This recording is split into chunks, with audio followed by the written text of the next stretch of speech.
কলিযুগ কি? হিন্দু শাস্ত্র অনুযায়ী কলিযুগ হচ্ছে 4 যুগের শেষ যুগ। অন্য যুগগুলো হলো সত্যযুগ, ত্রেতা যুগ এবং দ্বাপর যুগ। কলিযুগকে পাপের যুগও বলা হয়, কারণ এই যুগে পুণ্য 1 ভাগ এবং পাপ থাকে 3 ভাগ। বেদব্যাস রচিত বিষ্ণু পুরাণে বলা হয়েছে যে কৃষ্ণের পৃথিবী ত্যাগ করে স্বর্গ আরোহণের সময় থেকে পৃথিবীতে কলিযুগের সূচনা হয়। হিন্দু পণ্ডিতদের গবেষণা অনুযায়ী সেই সময়টা ছিল খ্রিস্টপূর্ব 1302 সাল। মাঘ মাসের শুক্লপক্ষের পূর্ণিমা তিথিতে শুক্রবারে এই যুগের উৎপত্তি হয়। সনাতন ধর্ম অনুযায়ী কলিযুগের সময়কাল হল 4,32,000 বছর। এই যুগে মানুষের সর্বোচ্চ আয়ু 120 বছর পর্যন্ত। দৈহিক উচ্চতা নিজের হাতে 3.5 হাত।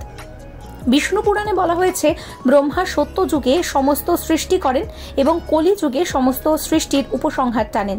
এই পুরাণ মতে কম ধনের অধিকারী হয়ে মানুষ এই যুগে বেশি গর্ব করবে, ধর্মের জন্য অর্থ খরচ কম করবে, ধর্মগ্রন্থের প্রতি মানুষের আকর্ষণ কমবে, বাবা মাকে মানবে না, ধর্মের জন্য ব্যয় না করে শুধুমাত্র গৃহের নির্মাণ এবং এই সমস্ত কিছুর জন্য মানুষ ব্যয় করবে।